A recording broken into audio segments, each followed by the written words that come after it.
Hello, everyone, and welcome to Blabbit.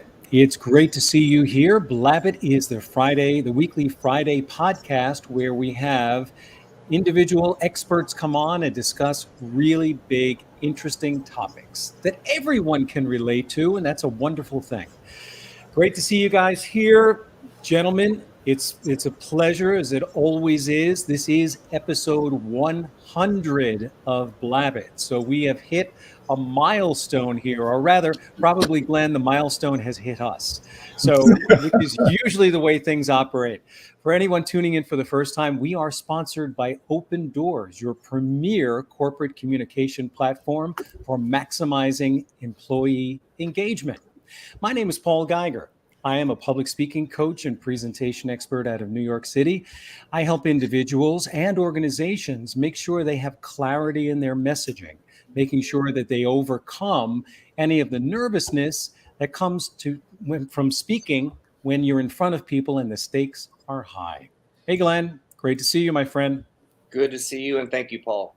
Hey, guys, my name is Glenn Ingram. I'm a sales coach and trainer. I've been working with people for the better part of the last 2 decades to help them get out of their own way, get rid of preconceived notions, become better listeners so they can be better influencers.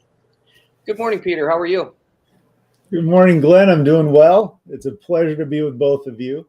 So I'm Peter Stewart. I'm a managing partner at Stewart Leadership, and I'm also a business psychologist.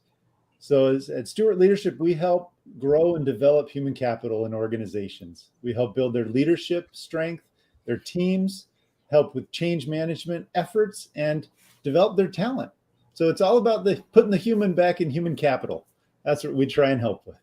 Nice. All right. Well, Peter, what's interesting is as a coach, as a public speaking coach and a business communication coach, I always tell everyone step number one is making sure you have a handle on dealing with public speaking nerves or anxiety or discomfort, whatever that might be. So that's step number one. Would you say there's a correlation when it comes to leadership between what I just mentioned and being able to project empathy to both your management teams and your employees? Would you say that is really an important first step in terms of leadership?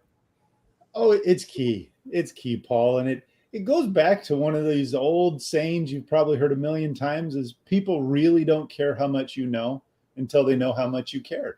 And it doesn't matter whether we're talking about friendships or family relationships or we're in the workplace. There's that human connection, there's that need for empathy.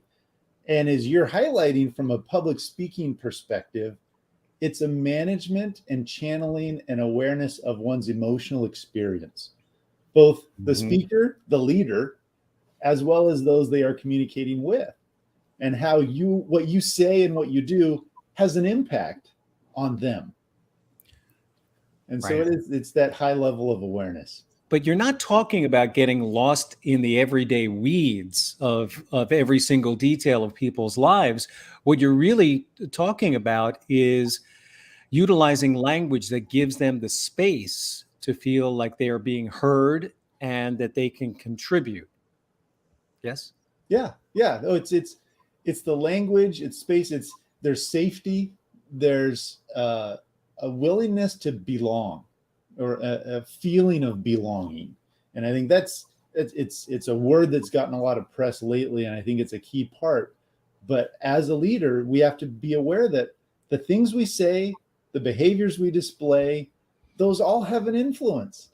And it helps whether or not people feel that they belong to something, that they can actually share their ideas, that you can bring the best out in them, and that they want to be a part of it. So when we talk about communicating, relating, as it seems like this little pebble is turned into a ball and maybe a basketball and a boulder just rolling down the hill with the changes of what it means to relate to, be heard by, and things like this from generation, whatever you call it, A, B, C, D. How does an effective leader communicate to people and show caring across multiple age groups in this day and age?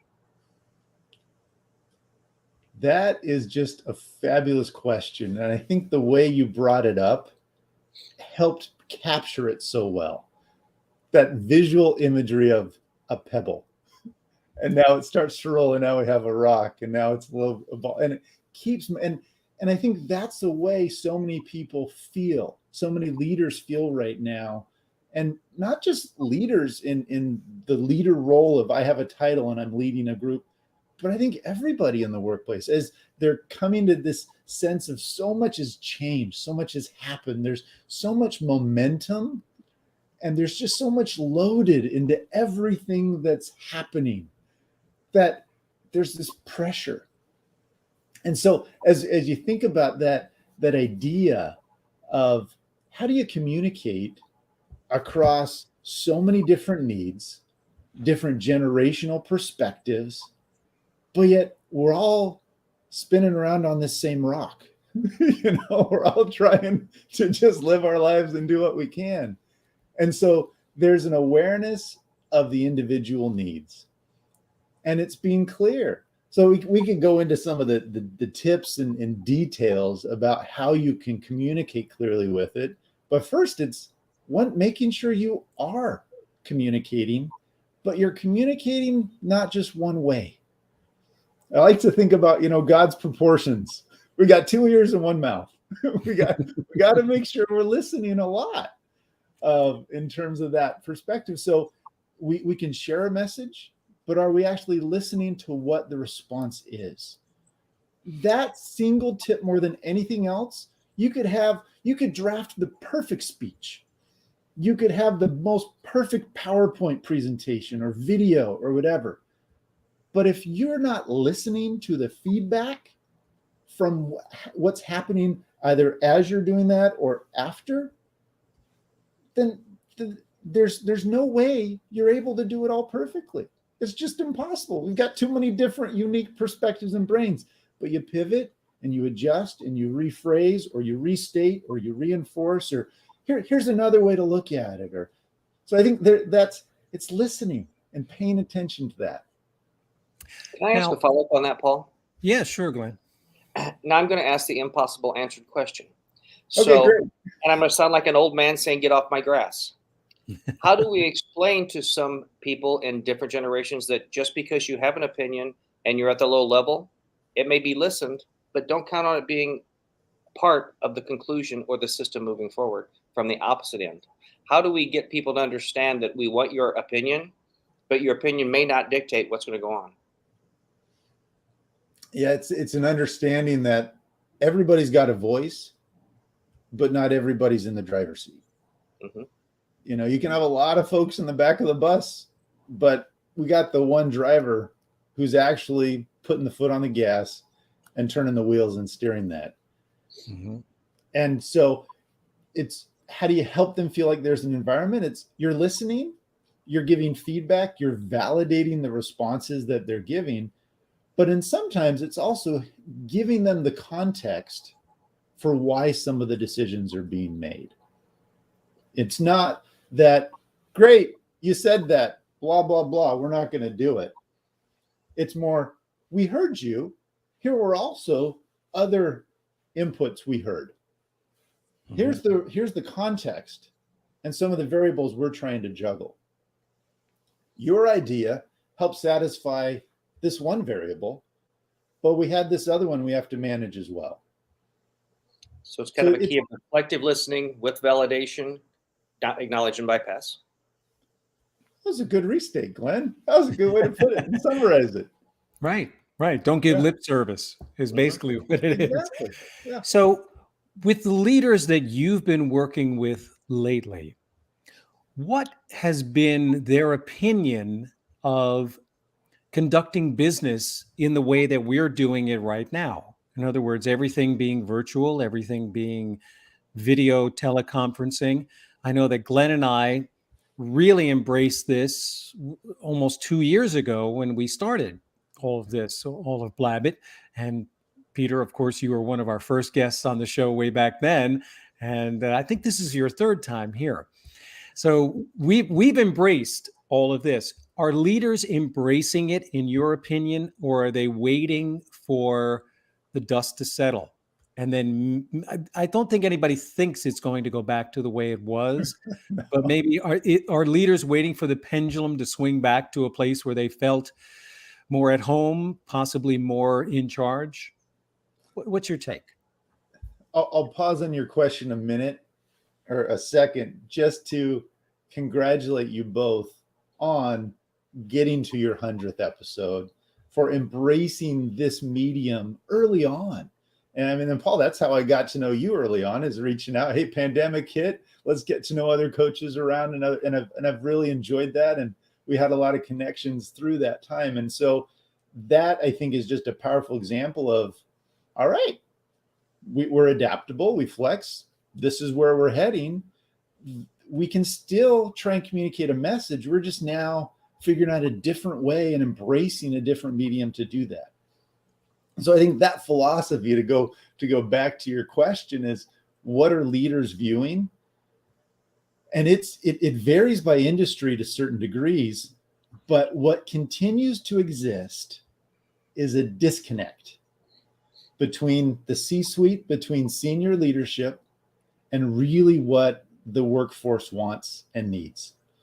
And you can look at survey after survey, whether it's a McKinsey or others sources, where C-suite folks, 60% want to go back to the office, and their perception of this message, but yet regular workforce, it's significantly lower, but yet their perceptions of what they want to have is lower. So there is this ongoing challenge of how do you maintain awareness of the needs of the people in your organization, of that workforce. And so that disconnect, I don't think is unique to that question of embracing a new way of work, embracing hybrid work or remote work. I think that's existed for a while. You just change the context of that variable. It's the disconnect. Keeping executive leadership apprised of the real tone and feelings of the workforce has always been a challenge. So as we jump into, is this here to stay? Oh, yeah. Yeah, the hybrid workforce ain't going anywhere. Well, they may be leaving your company if you're not adapting to it, but because they're searching for it. Now, there are certain situations, like I do work with some government contracting where it's more, and they might be working on a military base, or it's a customer site, or in a secure location in which their standard business day hasn't been disrupted. They were critical employees, essentially, whether they're healthcare workers or whatever. So there's a whole swatch of folks that can be a little resentful of this, even going back to work or the shift. It's like, no, we've been working this whole time. Like, it hasn't really changed. But there is a significant proportion in which they didn't have the daily commute. They were able to just log in through whatever video conferencing or collaboration tool that they're using. And so that's the shift, and it's the pivot. Well, Glenn, do you believe, is it easier? Is all of this virtual communication actually easier, or is it just a different bag of challenges, plus the other ones? Well, it's been my life for the last 10 years permanently, and before that. So I just hate the fact the secret's out that you can do this. I think it presents challenges. I think it presents challenges to people that are stuck in their ways, people that are more adverse to change. Mm-hmm. And that kind of leads into the next question I was going to ask. When you go through history, typically the last 30 years, we've had recessions, downturns in the economy, stuff like that, for anywhere from 2 to 12 months. I think when you include what happened in 2020 with what's going on now, at some point in history, those are going to be combined. So when you look at, I worked through 2007 recession, and you look at the people that were more adapt to change, more aggressive, came out of it at the end stronger. I think it's going to be magnified, I think, with the business owners now from 2020 to 2023, and how they adapt, how they change is going to dictate what company is going to be strong for the next decade to 20 years. So with that in mind, what advice are you giving to leaders, Peter, to look at history and not to let it dictate what they've done in the past or the future, but to understand it so that they can know what to do moving forward? I love that perspective of looking back to then launch forward, of learning from those moments in the past, learning from the positive and the negative. You learn from Netflix versus Blockbuster, poor Blockbuster's always getting thrown around, but they really are just a powerful case study for, nope, we're still doing it the way we're doing it. We're not going to change. And they're not around anymore. And so the goal is to continue to thrive. And the pandemic brought to my awareness one of my new favorite quotes. And it goes like this. It just says, crises liquefy the status quo. Crises liquefy the status quo. So it's our mindset. As we look at a major change, we look at a crisis, are we viewing this as, oh crap, now what are we going to do? How do we keep doing what we've always done? Now we can't do fill in the blank. As opposed to, all right, the rules of the game have changed a little bit. We've got some new players. Oh, we got a new ball. There's a new stadium. Oh, we don't actually have a stadium anymore. We're playing it. So it's figuring out, how do you adapt and be strategic so that you can pivot and change to keep playing. Simon Sinek has this concept. He talks about the infinite game and how it's, the goal is just to keep playing. It's not this finite game in which there's a start and a stop. From business, there's no end point. You're trying to just stay relevant, to keep playing in the game, to continue to be a player. And so there's that mindset shift and adjustment. So it's not just the idea we're going to change just for the sake of change. Right. It's what's that evaluation process to say, all right, is this something that's worthwhile? It's just the modeling and the data required. You don't have the luxury of months and months of analysis before you make the decisions. So that makes some folks a little uncomfortable. Right. It brings to mind the word being nimble. And for some companies, the structure and the status quo, as you mentioned, is so heavy, is so big. Is there room within leadership or within siloed leadership for change to occur, regardless of whether an edict has come from the castle on high?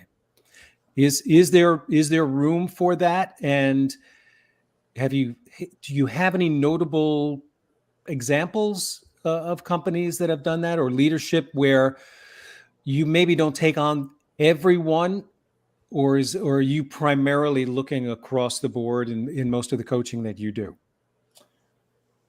It definitely an answer to kind of the overlying question is, can this be done at a smaller level within a major organization? Resounding yes.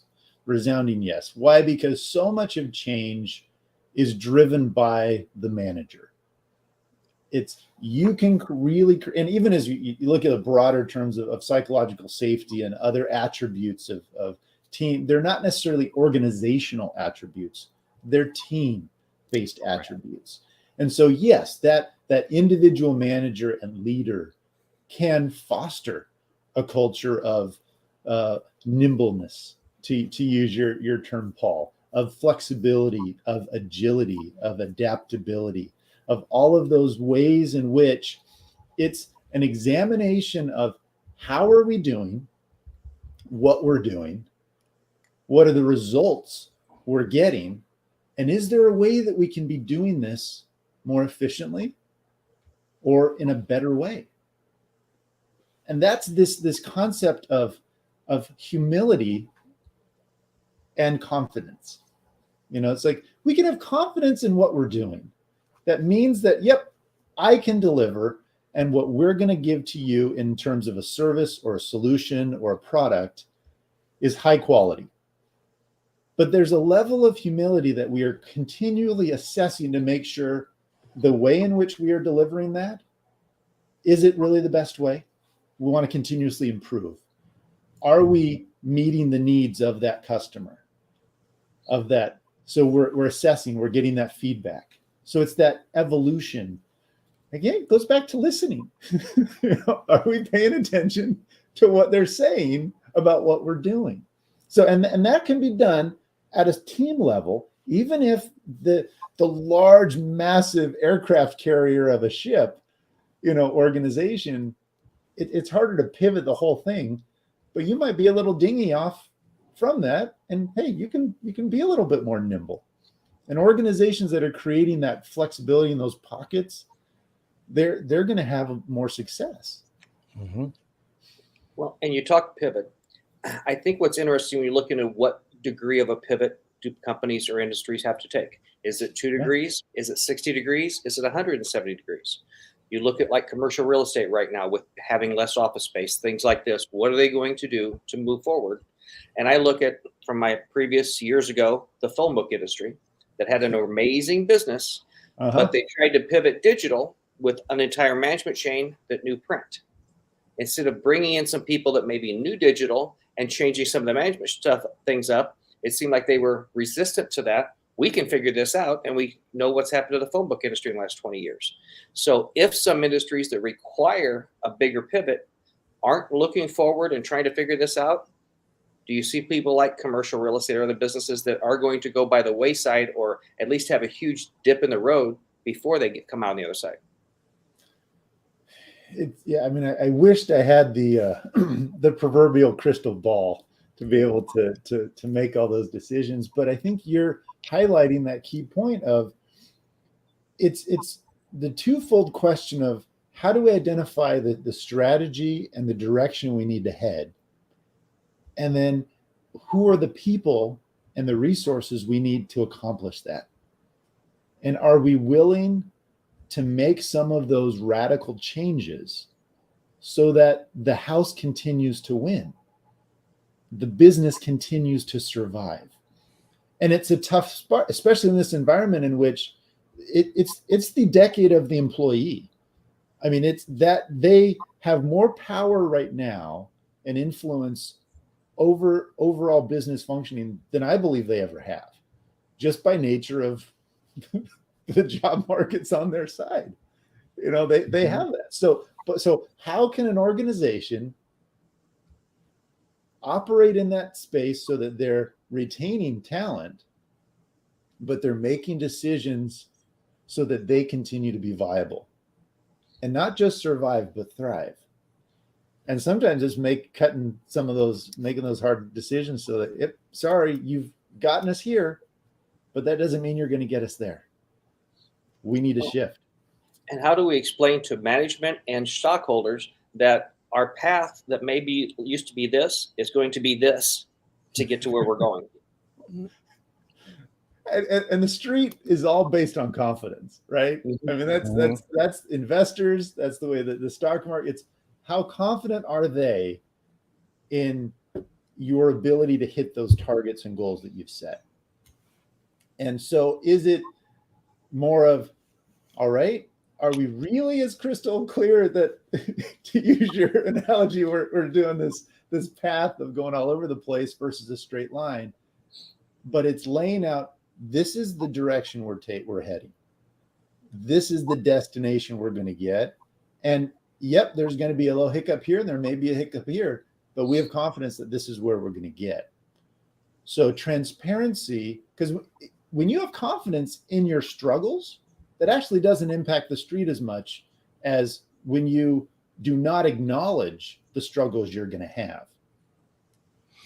So is leadership a tender balance between being reactionary and being preemptive when it comes to making those decisions? Because it would seem to me that change would only occur if something isn't working. But yet you have to be able to ascertain the landscape around you and see what some of those new innovations are and consider the embracing of those. So that's got to be an interesting, I always love questions and perspectives that literally teeter between two things, because as a coach, I often find myself saying, well, I told you this, but in some circumstances, you have to actually think in the 180 direction. So you've got to be able to do this. It's like so many things being a tightrope. So Am I using the right language, Peter, when I say reactionary or preemptive, or are there other words that you use in your leadership coaching? Yeah, and I love that way you've presented the balance. And oftentimes in coaching, I'll use that as this is not a problem to be solved. It is a duality to be managed. Right. Because it's not one answer. You can't have quality and speed. When you're rarely, I mean, you're going to have to manage something. If it's all about speed, then quality is going to go down. If it's all about quality, speed's going to come down. That's just one example. So as you're using, and even that term you used is tender. Is it that tender balance? So I don't know if, I think you're hitting on some really good ways to describe it. I'm not sure I can identify better words or terms, but you're touching on, you have to be careful, and you can't just react when the siren's going off. It's the anticipation. It comes back to the idea that if you only drink when you're thirsty, you're actually not drinking enough. Oh, that's a good one. That's there's the cue. Drink. Yeah, there you go. Because your body's actually going to give you that signal you're thirsty when you're getting you should have been drinking quite a bit further. And so if you are merely waiting for your customers to tell you, you missed out on something, or this is what it's being aware of what are those marketplace trends. And so who in the organization or on your team or whatever is able to pull up out of the weeds. And a part of their job is to keep looking at things from that 5,000 foot level. They're paying attention to the issues, not just within the industry, but outside the industry. What are the societal trends? What are the political implications? We're so connected.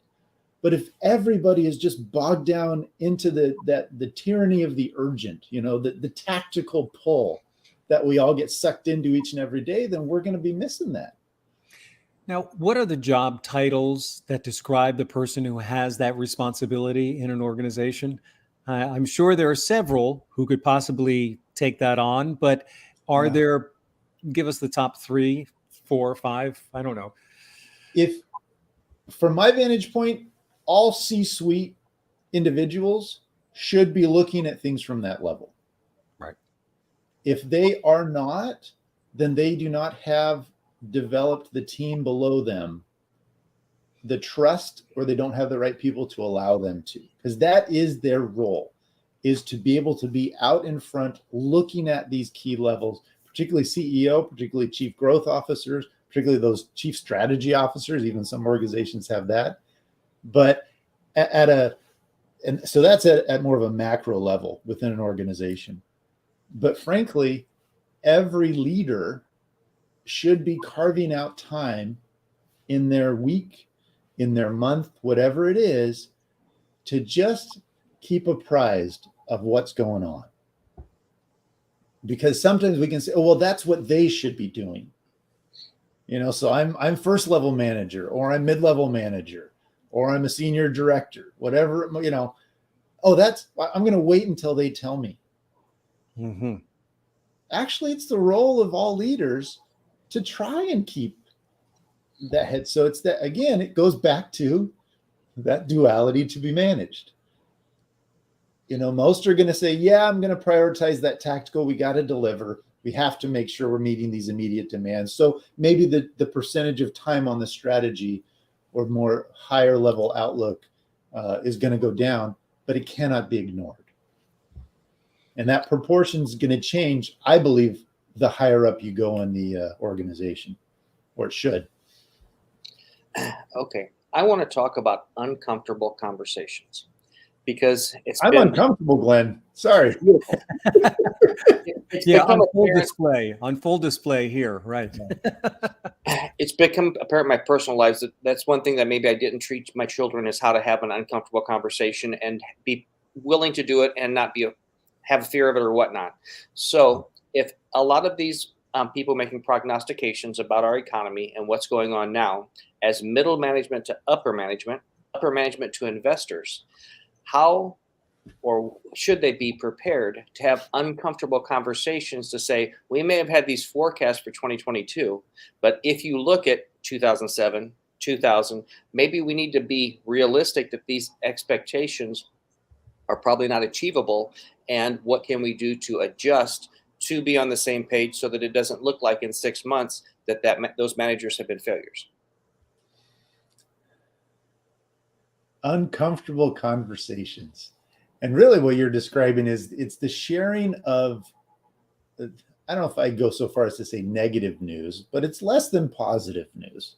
And how is that translated? Because both those examples, it's upward communication, either upward within the organization or out to those who are stakeholders or investors within that. And I think it's communicating early on and often about the incremental changes that are going on, but it's not hiding what's happening.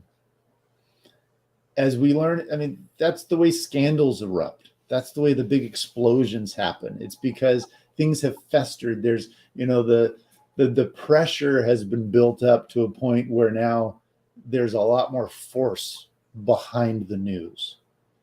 You want to diffuse that by sharing those bits of information, and not just sharing, here is the problem, but also being sure to share, here's the solution. Here's our plan. This is what we are doing to react to be prepared for what may be coming. So it's not just the sharing of, well, we're kind of screwed. Numbers were down 5% over this quarter, and we don't know what we're going to do. Okay, that doesn't bode confidence. Versus, yep, here are the factors that contributed to that. We've identified it. Here's how we're going to pivot and adjust, and how we've now monitored our forecast for the next quarter, or whatever it might be. Mm-hmm. Well, we've been talking now about the proper leadership mindset, but Peter, you're also a psychologist, correct? That I am. I'm a shrink. So let's delve a little bit into, I have the best intentions. I understand what needs to be done. What are some of the biggest obstacles, some of the biggest, perhaps, limiting beliefs, though I don't want to limit your answer by necessarily making it a limiting belief, but what are the things that hold people back from their really good intentions as leaders? What do you have to help people overcome on the psychological side of things? What have you experienced? The word you used in describing that of intentions is powerful. And fundamentally, it's helping people understand that concept of, we judge ourselves by our intentions. Others judge us by our behaviors. And so it's helping to look at, if you're getting this feedback that people are not understanding you, or they have this perception of you, you're like, but that's not me. I don't get angry fast. I'm a reasonable person, or whatever that might be. Let's look at what your intentions are. And now let's look at what the behaviors are that are being manifest. And what is that? Because people, what is it? I think Avatar, the blue creatures, they got the tail coming out the back of their head, and they just hook it in the other person, and you know exactly what their thoughts are. We can't do that. We don't know exactly what other people are intending to do, what their intentions are. And I choose to believe that most people have charitable intentions. That's how I choose to view the world, and most people that I interact with. Not everybody views it that way. But then, so I think, back to your question, Paul, that is a core part of what gets in the way of what we're trying to do. It's sometimes we are not listening and watching for that feedback to say, are my behaviors and my intentions saying the same thing? Are they sending the same message? So that's a core one. The second one is this whole idea of imposter syndrome. And it's that little voice we have in our mind that, I'm kind of making up half the stuff I'm doing. If people really were in my head, they know that I don't know exactly what's going on. And if they probably could read my brain, I wouldn't have the title on my business card that I do or whatever that is. And more than half of people actually have these thoughts regularly. So it's not a disorder. It's not diagnostic in that regard, because that'd be diagnosing over half the population or half the leaders. Yeah. So it's being able to work through some of those thoughts of self-doubt and to say, you know what?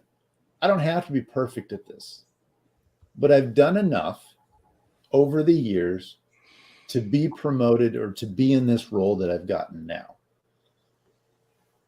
And if I continue to put forth effort and I continue to learn and grow and be open to that development, odds are I'm going to continue to be successful at that. So it's sometimes fighting that old kind of that negative little thought that creeps into the back of our minds.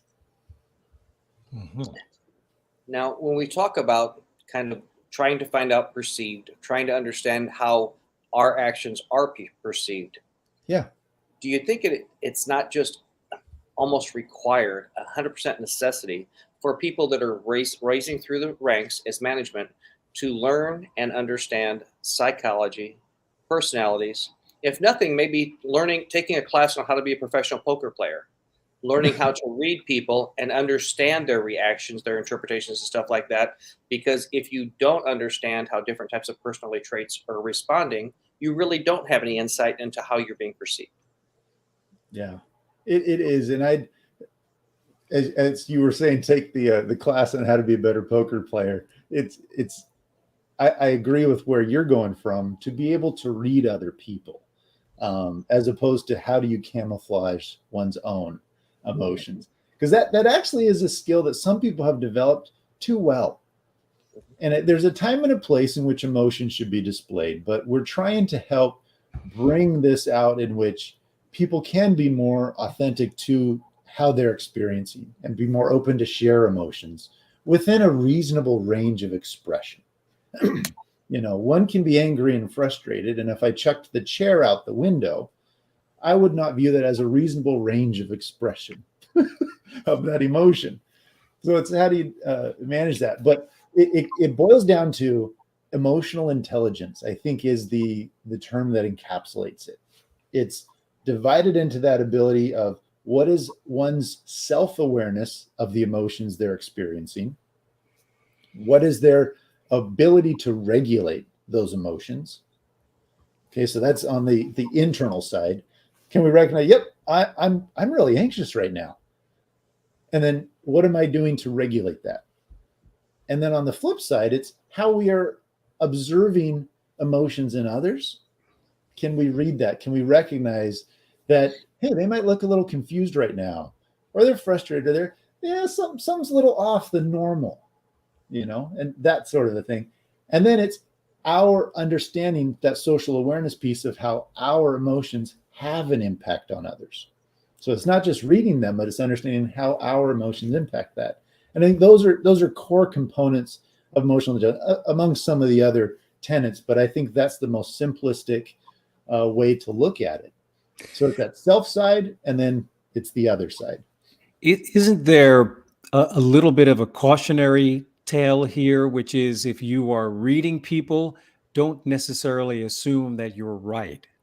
Yes. In other words, give that person the space to be able to share the truth behind the way that they're feeling, rather than saying, oh, well, you look really frustrated. What's going on? I shouldn't always assume I'm right. See, I haven't told Glenn yet. But yeah, it is that, and I know that we joke around about a lot of things here, which is not meant to send the message that you should always use jocularity when you are discussing important things. But you have to be careful there. You've got to recognize that you are seeing something, you are being active and intuitive and empathetic in listening, but you cannot assume. You cannot just take it as a blind trigger. You can't do that either. So this all comes back to something that we touch on just about every week, which is the subtlety of communication. Yes. So is there a better way to recognize that there is a potential conflict going on? Are there better words to use? Because you do want to acknowledge, but you don't, we said don't acknowledge and dismiss. How about don't acknowledge and assume? Very clear. And it goes back to one of my favorite gems of prescription without diagnosis is malpractice. Ah. And it's that when you're jumping, like in your phrase, yeah, you look frustrated today. What's going on? As opposed to, hey, share with me what's happening. I'm getting the sense that today things are a little different than they were yesterday. That's a very neutral way to say, hey, I'm observing something that's a little different. You're not putting an emotional label on it. You're not jumping to a conclusion or a diagnosis, and you're not telling them what to do. You're saying, I see you as a human. I'm noticing there's something different today than there was yesterday. Are you willing to share with me a little bit of what's going on? Yeah.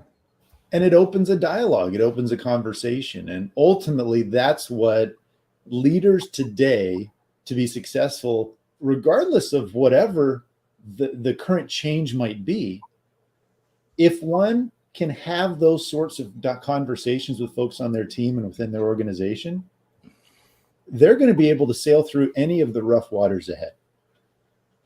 Because that is the key. It's that communication, to be able to connect and to hear and to listen and to adjust. And you may not have the answers of what's going on. And I think that is why some people are reluctant to ask, because you might hear, maybe their best friend just got diagnosed with cancer, or their kid was just, had a huge tantrum before they got to school or, to work that day or whatever it is.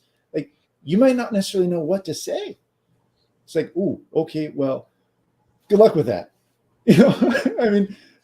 But it's still, you can ask and you can learn. And regardless of what the comment is, you can always reflect back on, well, it sounds like that's some rough news, or that is a hard thing to go through. Right. You don't have to then say, well, this is what you should do to deal with the best friend who was just diagnosed with cancer. You should, one, do this, two. No, because again, people aren't necessarily wanting advice.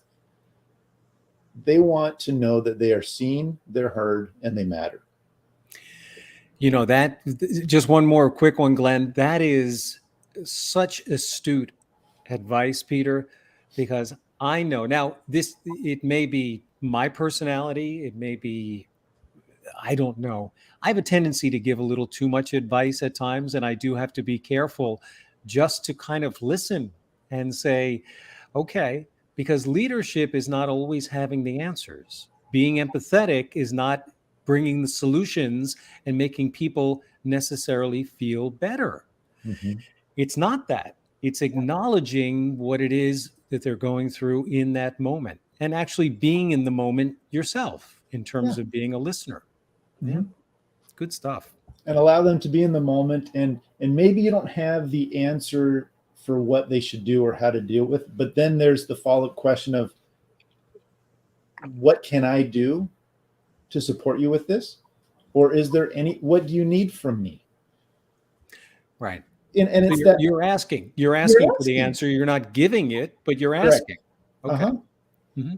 And odds are, especially if it's the first few times you've asked that, you're not going to get much feedback. You're not going to get a lot of depth, because there hasn't been that level of trust to say, hey, I'm actually opening this part of my life up a little bit wider, and I'm inviting you in. Now, they may crack the door and they may share a little bit, but over time, the hope is that they are going to open that door a little bit further, and you can do the same to which you are comfortable. And that's also why these are invitations to build a relationship.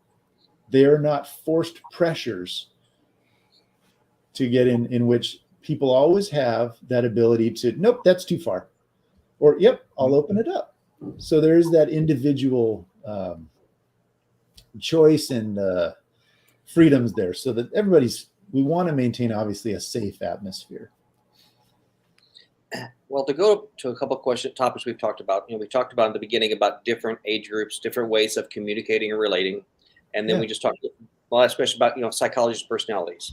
And I think these are imperative because from my own kind of experience, when I was raising children, kind of read the different, what they go through at different ages. So you kind of know that something's kind of right, something's wrong. You kind of know what's going on. And then when I first had my first sales job, like 25 years ago, one of the first books I read was Guerrilla Selling and their chapter about personalities. And I think this is imperative. Doesn't matter if you're whatever your career is, you're going to interact with people. Correct. And literally within a month or two after reading this, I had a gentleman I'd spoke with on the phone many times, worked in a manufacturing environment. In his place, in their thing, he was confident and proud. We went to lunch and he shrunk into a booth and kind of curled up. I'm like, oh my gosh, he's a very, they call it like a recessive mentality or whatever, repressive or whatever. Out of his environment, he's not confident. And so without kind of understanding how to start talking to him, bringing him back into his topics or whatever, and seeing him kind of open up, the odds of me doing something wrong were much higher than the odds of me doing something right if you don't know how to react to different types of people. So to be able to communicate with the wide variety, we're talking about how does someone learn how to do that and learn how to be the better communicator? Because in this day and age, I think if we don't, we're destined to fail. Yeah. I think you bring up really good points there. And there can be a lot of argument over what model of personality types one should look at. And is there one that's better than the other? Whatever. From my vantage point, simply put, it doesn't matter. As long as it is helping an individual be aware that their worldview is not the same as everybody else's. And so if maybe you're looking at from a DISC perspective, maybe you like it from a Myers-Briggs, maybe you like it, it doesn't matter, as long as what that does is it helps as you interact with folks, you're saying, I'm picking up this and this from them. I may adjust my communication style or the way we're talking or whatever it be so that it can be more helpful. You can even process from an ability of how do people respond to news, and new ideas. Some people, they're able to process while you're talking to them, and they actually kind of process while they talk. Others, they think more after they've talked. It's like, and others, they need that simmer time ahead of time to really get that idea, and they're more analytical in the thoughts. And so that's just one framework you can look at. But fundamentally, it's recognizing people have different views and styles. So if you're adopting or reading about a couple and then you're able to incorporate that, I view that as that's a very beneficial step. But don't get caught up in the whole this one's better than others and this is that. And there are so many theories of from psychology on personality. And I remember having a textbook grad school course just on theories of personality. The book was like this fat. There's like millions of them. Well, no, that's extreme. And some of them are like personalities don't exist. They're a complete artifact of whatever. So, but I agree. Having that perspective that, I need to pay attention to what they're doing, that I can learn. I observe. You bring up something that's kind of funny, that completely off subject, that I was just having a conversation with somebody, is back when you're learning those things, you have hypothesis, you have validated hypothesis, invalidated hypothesis, but there are no facts. There are opinions. Yep. Yeah. And I'd say the majority of things that we do, interact, that we believe are opinions, unless they are based on observable behaviors. And this gets back into some of the difficult conversations and giving feedback and other things. There's a simple little method that I'll use with coaching. It's behavior impact. The meeting started at 8:30. They showed up at 8:45. That's a fact. A court of law would say that is a fact. Instead of you lazy SOB or whatever, how could you not show up? It's the meeting started. You appeared 15 minutes after the meeting. Here was the impact. What can we do? And it helps keep things, not that we're trying to take all emotion out, but it helps keep the extreme emotions from creeping in, because extreme emotion is the enemy of progress and building relationships. So. Well, Peter, we have covered so much territory here today, and we really appreciate. I know. Well, as Glenn described it, I think we kind of followed that circuitous route to get to the conclusion here, which is giving us a much better insight on what it takes to be a leader in these difficult and ever-changing times. So we really appreciate having you on the show. As always, it's a guarantee that you'll be back, because I get the feeling that you like us and we definitely like you. Oh, so it's my pleasure. My pleasure. Yes. Yeah. So Glenn, you want to close things up? You know what? It was just great. I always appreciate this because it kind of falls into some of my parts of my brain that I enjoy going down. So thank you very much for joining us. If anybody would want to reach out and contact you, what's the best way to do so? Best way to do, go to our website, stewartleadership.com, or look me up on LinkedIn, Peter Stewart. I'd be happy to connect, answer any questions. And we also have just a whole blog of free articles. That's why we produce it, to help leaders. We want to be a support for you, because leadership is not easy, but you can be successful at it. Awesome. Well, anything that's worthwhile usually is not easy. Very true. Very true. All right. Thanks again, everyone. We'll see you back. Same channel, same time next week. Take care, everyone. All right. Thanks.